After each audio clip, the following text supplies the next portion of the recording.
Hello everyone, welcome to legacy learners.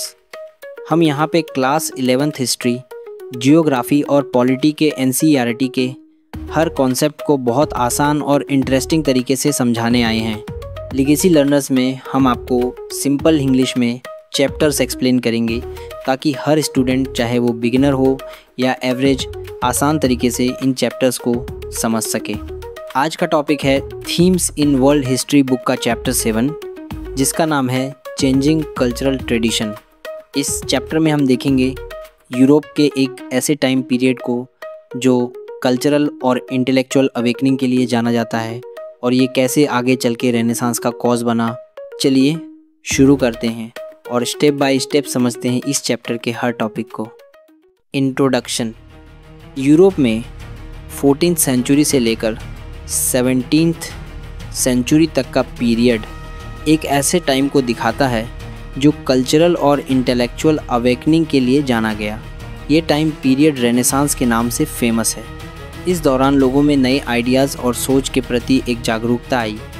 Renaissance का literal meaning है rebirth, यानी पुरानी नॉलेज और सोच को दोबारा नए तरीके से और नए कॉन्टेक्स्ट में अप्रिशिएट करना और उन्हें सोसाइटी में वापस लाना। पहले के टाइम में रिलीजियस बिलीफ्स सोसाइटी के सेंटर में थे, लेकिन अब लोगों का फोकस इंसान की इंडिविजुअल कैपेबिलिटीज़ और अचीवमेंट्स पर शिफ्ट होने लगा। इस टाइम में क्रिएटिविटी और नॉलेज के नए नए सोर्सेज और डायमेंशंस एक्सप्लोर किए गए, जिसमें लिटरेचर, आर्ट और साइंस का एक नया व्यू डेवलप हुआ। पहले रिलीजन और चर्च लोगों के बिलीव्स और सोच पर पूरी तरह से कंट्रोल रखते थे, लेकिन अब लोग इंडिविजुअल तरीके से अपनी कैपेबिलिटीज़ को समझने और एक्सप्लोर करने लगे। ये पीरियड क्रिएटिविटी और नॉलेज का एक एक्सप्लोजन था, जिसमें नए नए आइडियाज़ और डिस्कवरीज़ को अप्रिशिएट किया गया। The revival of Italian cities. Italy के कुछ इम्पॉर्टेंट सिटीज़ जैसे फ्लोरेंस, वेनिस और मिलान ट्रेड और कॉमर्स के सेंटर बन गए थे और इनका एक नई इंटेलेक्चुअल ग्रोथ में भी कंट्रीब्यूशन रहा। 14th सेंचुरी के दौरान इटली के ये शहर इकोनॉमिक और इंटेलेक्चुअल सेंटर्स बन गए थे, क्योंकि ये मेडिटेरेनियन सी के आस पास थे, जो यूरोप और मिडल ईस्ट के ट्रेड का मेन रूट था। इस वजह से इटली के ये शहर वेल्थ और नॉलेज के बड़े सेंटर्स बन गए। रिच फैमिलीज़ और मर्चेंट्स ने अपने धन और रिसोर्सेज को आर्ट और लर्निंग में इन्वेस्ट किया, जो कल्चरल और इंटेलेक्चुअल ग्रोथ का मेन रीज़न बना। इस रिवाइवल से एक नई मिडिल क्लास का उदय हुआ, जो अपने आइडियाज़ और नॉलेज के थ्रू सोसाइटी और पॉलिटिकल सिस्टम्स में बदलाव लाना चाहती थी। ट्रेड और इकोनॉमिक एक्टिविटीज़ के वजह से एक नई मिडिल क्लास डेवलप हुई, जो अपनी सोसाइटी में रिलीजियस और सोशल फ्रीडम को वैल्यू देती थी। ये मिडिल क्लास चाहते थे कि वो अपनी सोच और बिलीव्स को फ्रीली एक्सप्रेस कर सके और चर्च के डोमिनेशन के बिना अपने तरीके से लाइफ जी सके। इस तरह से ये नई मिडिल क्लास इंटेलेक्चुअल और सोशल रिवॉल्यूशन के लिए ग्राउंड वर्क प्रिपेयर कर रही थी। The city state. Italian peninsula के ये सिटीज़ इंडिविजुअल सिटी स्टेट्स में कन्वर्ट हो गए, जो अपने लॉज और कल्चर में इंडिपेंडेंट थे। इटली में जो सिटीज़ जैसे फ्लोरेंस, वेनिस थे, उनका अपना गवर्नेंस सिस्टम था, जिसे सिटी स्टेट कहा जाता है। ये सिटी स्टेट्स यानी हर सिटी एक अपने आप में एक इंडिपेंडेंट यूनिट थी, जो अपने आप को गवर्न करती थी और इसका अपना पॉलिटिकल और कल्चरल सिस्टम था। हर सिटी स्टेट का अपना यूनिक कैरेक्टर था, जो उसके इकोनॉमिक और कल्चरल स्ट्रेंथ्स के हिसाब से बना हुआ था। जैसे वेनिस अपने मैरीटाइम और ट्रेड पावर के लिए फेमस थी, और फ्लोरेंस अपने स्कॉलर्स और आर्टिस्ट्स के लिए। वेनिस सी ट्रेड और मैरीटाइम पावर में स्ट्रॉन्ग थी, और यहाँ के लोगों का मेजर ऑक्यूपेशन सी बेस्ड ट्रेड और बिजनेस था। फ्लोरेंस एक कल्चरल और आर्टिस्टिक हब बन गया, क्योंकि यहाँ की वेल्थी फैमिली जैसे मेडिसी फैमिली ने आर्ट और नॉलेज में इन्वेस्ट किया और बहुत सारे स्कॉलर्स और आर्टिस्ट को सपोर्ट किया। इन सिटी स्टेट्स ने रेनेसांस आइडियाज़ को फैलाने में बहुत बड़ा रोल प्ले किया, और ये आइडियाज़ धीरे धीरे पूरे यूरोप में स्प्रेड हो गए। The 14th and 15th centuries. 14th और 15th सेंचुरीज़ के दौरान आर्ट और लिटरेचर में नए आइडियाज़ आए, जो पुराने क्लासिकल ग्रीक और रोमन आइडियाज़ को रिवाइव कर रहे थे। इस पीरियड में यूरोपियन लोगों ने पुराने ग्रीक और रोमन आइडियाज़ को दोबारा अप्रिशिएट करना स्टार्ट किया। इन क्लासिकल आइडियाज़ को नई सोच और नए व्यू पॉइंट्स के साथ रिडिस्कवर किया गया। ये आइडियाज़ लिटरेचर और आर्ट्स में एक रियलिस्टिक डिपिक्शन के रूप में दिखाई देने लगे। इस टाइम पीरियड को रेनेसांस के रूप में देखा गया, जो एक कल्चरल रीबर्थ के साथ साथ सोसाइटी के हर एस्पेक्ट में बदलाव लाने लगा। रेनेसांस एक ऐसा पीरियड था जिसमें नए आइडियाज़ और थॉट्स का रीबर्थ हुआ, और ये रीबर्थ क्लासिकल आइडियाज़ और नॉलेज का था जो एंशिएंट ग्रीक और रोमन सिविलाइजेशंस में पाया जाता था। लोगों ने पुराने आइडियाज़ को नए पर्सपेक्टिव्स के साथ समझने की कोशिश की और उन्हें अपने आर्ट और लिटरेचर में इनकॉर्पोरेट किया। University and humanism. इस पीरियड में यूनिवर्सिटीज़ का डेवलपमेंट हुआ, जहां इंटेलेक्चुअल डिबेट्स और आइडियाज़ का फ्री एक्सचेंज होने लगा। रेनेसांस पीरियड के दौरान यूरोप में यूनिवर्सिटीज़ का डेवलपमेंट होने लगा, और ये यूनिवर्सिटीज़ स्कॉलर्स के लिए डिस्कशन और नॉलेज एक्सचेंज का एक सेंटर बन गई। स्कॉलर्स अपने आइडियाज़ को फ्रीली डिस्कस और एक्सचेंज करने लगे, और इससे नए इंटेलेक्चुअल और सोशल डिस्कशंस डेवलप हुए। इसी दौरान एक नई आइडियोलॉजी डेवलप हुई जिसे ह्यूमनिज़्म कहा गया। ह्यूमनिज़्म एक ऐसा विचारधारा थी जो ह्यूमन बीइंग्स और उनके एक्सपीरियंसेस को सेंट्रल प्लेस देती थी। ह्यूमनिज़्म का आइडिया ये था कि इंसान का अपना एक इंडिपेंडेंट आइडेंटिटी है और उसका एक्सपीरियंस और अचीवमेंट्स भी इम्पोर्टेंस रखते हैं। ह्यूमनिज़्म ने लॉजिक और रीजनिंग को प्रमोट किया और रिलीजियस बिलीफ्स के बियॉन्ड ह्यूमन कैपेबिलिटीज़ और अचीवमेंट्स पर ज़्यादा फोकस किया। ये फ़िलॉसफी इंसान के इंटेलेक्चुअल और क्रिएटिव पोटेंशियल पर ट्रस्ट करती थी। The humanist view of history.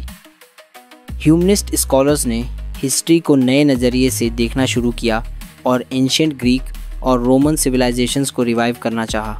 Humanist scholars चाहते थे कि हिस्ट्री को एक नए तरीके से समझा जाए और एंशिएंट सिविलाइजेशंस जैसे ग्रीक और रोमन कल्चर्स के आइडियल्स और नॉलेज को फिर से सोसाइटी में इंट्रोड्यूस किया जाए।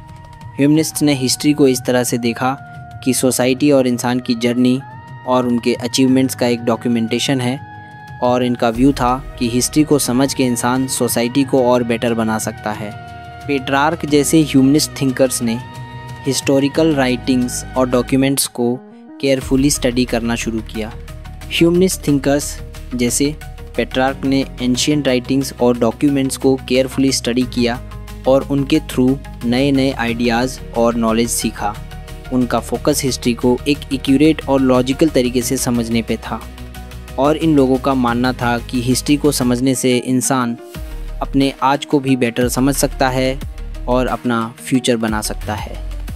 Science and philosophy the Arabs contribution. Science और फिलॉसफी के फील्ड में अरब्स ने भी काफ़ी वैल्यूएबल कंट्रीब्यूशन किया, जो यूरोप में नए साइंटिफिक थियरीज़ और आइडियाज़ लेकर आए। मुस्लिम स्कॉलर्स ने एंशिएंट ग्रीक और रोमन टेक्स्ट को अरबिक लैंग्वेज में ट्रांसलेट किया और इन टेक्स्ट को फर्दर एक्सप्लोर किया। अरब्स के नए आइडियाज़ और डिस्कवरीज़ जैसे अलजेब्रा, एस्ट्रोनॉमी और मेडिसिन में यूरोप में वापस से इंट्रोड्यूस किए गए, और इनका इम्पैक्ट रेनेसांस और साइंटिफिक रिवॉल्यूशन में भी नज़र आया। मैथमेटिक्स, एस्ट्रोनॉमी और मेडिसिन में अरबिक थिंकर्स का काम रेनेसांस और साइंटिफिक रिवॉल्यूशन के लिए वैल्यूएबल रहा। अरबिक थिंकर्स के कंट्रीब्यूशंस जैसे मैथमेटिक्स में अलजेब्रा, एस्ट्रोनॉमी में सेलेस्टियल मोशन और मेडिसिन में डिजीज़ का ट्रीटमेंट और प्रिवेंशन यूरोप में री इंट्रोड्यूस हुआ, जो यूरोप के साइंटिस्ट और स्कॉलर्स ने फर्दर एक्सप्लोर और एडवांस किया। ये आइडियाज़ आगे चलकर रेनेसांस और लेटर साइंटिफिक रिवॉल्यूशन का स्ट्रॉन्ग बेस बन गए। Artist and realism.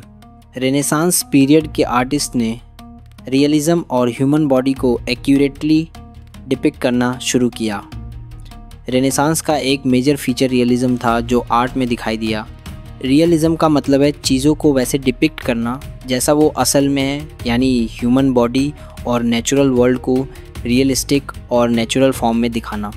इस पीरियड के फेमस आर्टिस्ट्स जैसे लियोनार्डो दा विंसी और माइकलएंजेलो ने ह्यूमन एनाटॉमी पर रिसर्च की और आर्ट में बिल्कुल नेचुरल और रियलिस्टिक एलिमेंट्स इंक्लूड किए। आर्टिस्ट्स ह्यूमन बॉडी को स्टडी करके अपने आर्टवर्क्स में असलियत से रिप्रेजेंट करने लगे।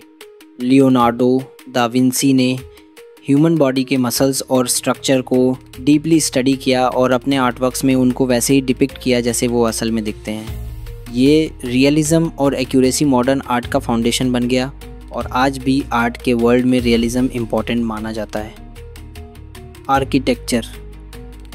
आर्किटेक्चर में भी नए नए स्टाइल्स इमर्ज हुए जो क्लासिकल एलिमेंट्स को रिवाइव करते थे। रेनेसांस पीरियड में आर्किटेक्चर में नए स्टाइल्स आए जो क्लासिकल स्टाइल्स जैसे सिमेट्री और प्रोपोर्शन को रीइंट्रोड्यूस करते थे।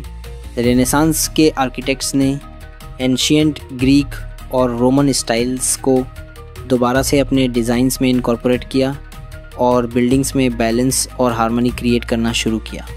आर्किटेक्चर में डोम्स, कॉलम्स और आर्चेस यूज़ किए गए जो ग्रीक और रोमन आर्किटेक्चर से इंस्पायर थे। इन क्लासिकल आर्किटेक्चरल एलिमेंट्स में डोम्स, आर्चेस और कॉलम्स यूज़ होने लगे जो हार्मनी और सिमेट्री को रिप्रेजेंट करते थे। ये क्लासिकल आर्किटेक्चर का एक मेन फीचर बन गया जो रेनेसांस के बिल्डिंग्स और स्ट्रक्चर्स में भी कॉमनली यूज़ होने लगा और आज भी बहुत फेमस है। The first printed book. Printing press का इन्वेंशन भी रेनेसांस पीरियड का एक मेजर टर्निंग पॉइंट था। प्रिंटिंग प्रेस एक ऐसी डिवाइस थी जो जोहानेस गुटेनबर्ग ने इन्वेंट की थी और ये यूरोप में नॉलेज और आइडियाज़ स्प्रेड करने का एक बड़ा सोर्स बन गई। प्रिंटिंग प्रेस के इन्वेंशन से बुक्स और मैन्युस्क्रिप्ट्स जो पहले मैन्युअली लिखे जाते थे अब मास स्केल पर प्रिंट होने लगे, जिसकी वजह से उनका प्रोडक्शन और अवेलेबिलिटी बहुत बढ़ गई। जोहानेस गुटेनबर्ग ने यूरोप में फर्स्ट प्रिंटिंग प्रेस बनाया और यहाँ से फर्स्ट प्रिंटेड बुक प्रोड्यूस हुई, बाइबल। गुटेनबर्ग का इन्वेंशन इतना इम्पैक्टफुल था कि यूरोप में बाइबल सबसे पहले प्रिंटेड बुक बनी। पहले के ज़माने में सिर्फ चर्च या वेल्थी लोगों के पास बुक्स होती थी क्योंकि वो हैंड रिटन होती थी और उनकी कॉस्ट हाई होती थी। अब प्रिंटेड बुक से नॉलेज और एजुकेशन ज़्यादा लोगों तक पहुंच गई और रेनेसांस के आइडियाज़ और टीचिंग्स लोगों तक ईज़िली स्प्रेड हो गई। प्रिंटिंग ने नॉलेज को एक्सेसिबल बनाया और आइडियाज़ को क्विकली स्प्रेड होने में मदद की। प्रिंटिंग प्रेस ने आइडियाज़ और नॉलेज को तेज़ी से यूरोप के अलग अलग पार्ट्स में पहुंचाया।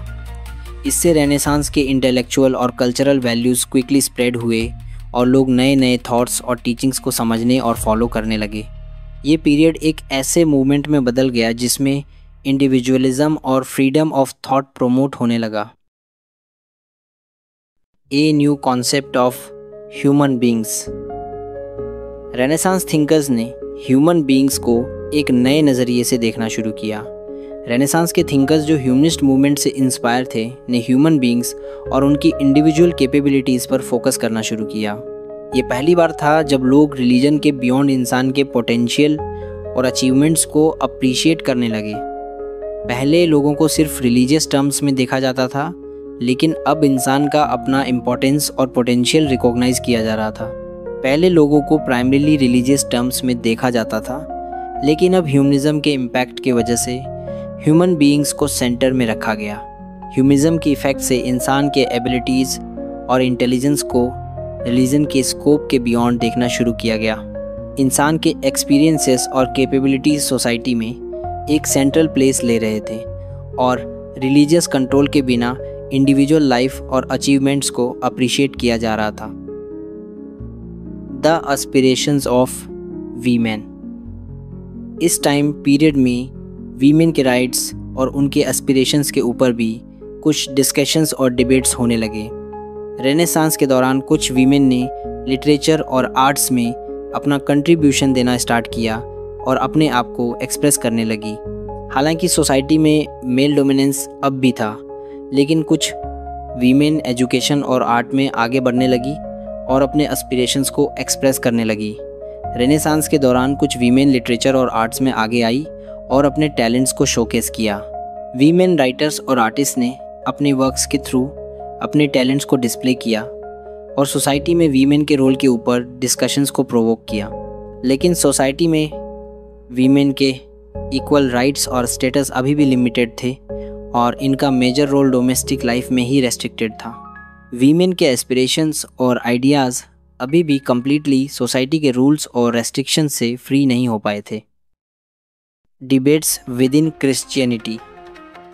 रेनेसांस के टाइम पर क्रिश्चियनिटी में भी बहुत सारे डिबेट्स और कॉन्फ्लिक्ट्स शुरू हुए जो रिलीजियस बिलीफ्स और प्रैक्टिसेस को चैलेंज करते थे। रेनेसांस के टाइम पर क्रिश्चियनिटी के अंदर रिफॉर्म और ओपोजिशन का फेज़ भी देखा गया। ये दौरान कैथोलिक और प्रोटेस्टेंट चर्चेस के बीच में थियोलॉजिकल कॉन्फ्लिक्ट्स और डिबेट्स होने लगे जो आगे चल के रिफॉर्मेशन मूवमेंट का कारण बने। क्रिश्चियनिटी के अंदर के ये कॉन्फ्लिक्ट्स और चेंजेस सोसाइटी और इंडिविजुअल्स के रिलीजियस लाइफ को भी इम्पैक्ट करने लगे। प्रोटेस्टेंट्स और कैथोलिक्स के बीच थियोलॉजिकल डिबेट्स होते रहे जो लेटर रिफॉर्मेशन को जन्म देते हैं। मार्टिन लूथर जैसे प्रोटेस्टेंट रिफॉर्मर्स ने चर्च के कुछ प्रैक्टिसेस और रिलीजियस टीचिंग्स को ओपनली क्वेश्चन किया। उनका मानना था कि लोग खुद रिलीजियस टेक्स्ट पढ़ें और उन्हें समझने की कोशिश करें बिना किसी अथॉरिटेटिव चर्च के डोमिनेशन के। मार्टिन लूथर ने चर्च के टीचिंग्स को अपोज करना शुरू किया और इन कॉन्फ्लिक्ट्स ने क्रिश्चियनिटी में डिविजन्स क्रिएट किए। मार्टिन लूथर जैसे रिफॉर्मर्स ने चर्च की अथॉरिटी को चैलेंज किया और लोगों को इनकरेज किया कि वो खुद रिलीजियस टेक्स्ट को पढ़ने और समझने की कोशिश करें। मार्टिन लूथर का काम क्रिश्चियनिटी में एक बड़े चेंज का रीज़न बना क्योंकि उन्होंने रिलीजियस सेल्फ इंटरप्रिटेशन और इंडिविजुअल फेथ का एम्फसिस किया। मार्टिन लूथर और उनके फॉलोअर्स जो प्रोटेस्टेंट्स कहलाए जाते थे कि रिलीजियस प्रैक्टिसेस में फ्रीडम और अंडरस्टैंडिंग हो और लोगों को चर्च के डोमिनेशन से आज़ादी मिले। ये रिफॉर्मेशन के एक मेजर कॉज बना और इससे यूरोप में रिलीजियस बिलीफ्स और प्रैक्टिसेस में काफ़ी बड़े बदलाव आए। The 16th and 17th centuries 16th और 17th सेंचुरीज़ में रेनेसांस के आइडियाज़ और भी ज़्यादा यूरोप के अलग अलग पार्ट्स में स्प्रेड होने लगे। 16th और 17th सेंचुरीज़ का टाइम रेनेसांस आइडियाज़ का पूरे यूरोप में वाइड स्प्रेड डिफ्यूज़न का टाइम था। ये आइडियाज़ सिर्फ इटली तक लिमिटेड नहीं रहे बल्कि स्पेन, फ्रांस, जर्मनी और इंग्लैंड तक स्प्रेड हो गए। इस पीरियड में साइंटिफिक डिस्कवरीज़ और जियोग्राफिकल एक्सप्लोरेशंस भी हुई जो नए नए कॉन्टिनेंट्स और ट्रेड रूट्स डिस्कवर करने में हेल्पफुल रही। ये सेंचुरीज़ में साइंटिफिक और जियोग्राफिकल डिस्कवरीज़ भी होने लगी, जैसे क्रिस्टोफर कोलंबस ने अमेरिका डिस्कवर किया और वास्को द गामा ने इंडिया के लिए सी रूट फाइंड किया। क्रिस्टोफर कोलंबस ने सी रूट फॉलो करके 1492 में अमेरिका को डिस्कवर किया और वास्को द गामा ने 1498 में सी रूट से इंडिया के लिए पहला डायरेक्ट रूट डिस्कवर किया। इन डिस्कवरीज़ ने यूरोप के पर्सपेक्टिव्स और ट्रेड अपॉर्चुनिटीज़ को ब्रॉडन किया और नए नए प्लेसेस और कल्चर्स को एक्सप्लोर करना स्टार्ट किया गया। द कोपरनिकन रिवॉल्यूशन इस टाइम पीरियड का एक और इम्पॉर्टेंट डेवलपमेंट था कोपरनिकन रिवॉल्यूशन, जो निकोलस कोपरनिकस की आइडियाज़ के अराउंड डेवलप हुआ। इस टाइम पीरियड में निकोलस कोपरनिकस ने हेलियोसेंट्रिक थियरी प्रपोज की जो बताता था कि सन यूनिवर्स के सेंटर में है और अर्थ और बाकी प्लैनेट्स उसके आसपास घूमते हैं। पहले जियोसेंट्रिक मॉडल पॉपुलर था जो कहता था कि अर्थ यूनिवर्स का सेंटर है। कोपरनिकन रिवॉल्यूशन एक ऐसा मूवमेंट था जिसने एंशिएंट बिलीफ्स को चैलेंज किया और यूनिवर्स के स्ट्रक्चर को नए तरीके से डिफ़ाइन किया। कोपरनिकस ने हेलियोसेंट्रिक मॉडल प्रपोज किया, यानी सन को यूनिवर्स का सेंटर माना और अर्थ को एक प्लैनेट जो उसके अराउंड घूमता है। हेलियोसेंट्रिक मॉडल ने ट्रेडिशनल बिलीफ्स को साइंटिफिकली चैलेंज किया और ये थियरी मॉडर्न साइंस के लिए एक माइलस्टोन साबित हुई। गैलीलियो और केपलर जैसे साइंटिस्ट ने कोपरनिकस के थियरी को फर्दर एक्सप्लोर किया और अपने डिस्कवरीज़ के साथ साइंस और एस्ट्रोनॉमी में नए डेवलपमेंट्स लाए जो लेटर साइंटिफिक रिवॉल्यूशन का बेस बन गए। रीडिंग द यूनिवर्स, ये डिस्कवरीज़ और थियरीज़ ने यूनिवर्स को नए तरीके से समझना और इंटरप्रेट करना पॉसिबल बनाया। कोपरनिकन रिवॉल्यूशन और गैलीलियो केपलर जैसे साइंटिस्ट के काम से यूनिवर्स और प्लैनेटरी मोशन को नए तरीके से समझना पॉसिबल हुआ। इन डिस्कवरीज़ और थियरीज़ ने इंसान की अंडरस्टैंडिंग और बिलीव्स में बहुत बड़े बदलाव लाए और मॉडर्न साइंस के फाउंडेशंस को स्ट्रॉन्ग बनाया। गैलीलियो और केपलर ने एस्ट्रोनॉमी और प्लैनेटरी मोशन को और आगे एक्सप्लेन किया और मॉडर्न साइंस के फाउंडेशंस रखे। गैलीलियो ने टेलीस्कोप का इन्वेंशन किया और इन्होंने प्लैनेट्स और स्टार्स का क्लोज ऑब्जर्वेशन किया। केपलर ने प्लैनेटरी मोशन के लॉज दिए जो बताते हैं कि प्लैनेट्स सन के आसपास एलिप्टिकल ऑर्बिट में घूमते हैं। ये डिस्कवरीज एस्ट्रोनॉमी और फिज़िक्स में नए कॉन्सेप्ट्स लेकर आए और मॉडर्न साइंस के स्ट्रक्चर को स्ट्रेंथन करने में बहुत हेल्पफुल रहे। Was there European renaissance in the 14th century. अब सवाल ये उठता है कि क्या सच में यूरोप में 14th सेंचुरी में रेनेसांस हुआ था। कुछ हिस्टोरियंस मानते हैं कि रेनेसांस एक ग्रेजुअल प्रोसेस था जो 14th सेंचुरी में स्टार्ट हुआ और धीरे धीरे प्रोग्रेस किया और लेटर सेंचुरीज़ में फुल फॉर्म में दिखाई दिया। लेकिन बाकी हिस्टोरियंस कहते हैं कि रेनेसांस एक कंटिन्यूअस इवोल्यूशन था, यानी एक प्रोसेस था जो टाइम के साथ यूरोप में कल्चरल और इंटेलेक्चुअल लाइफ में चेंजेस लेकर आया।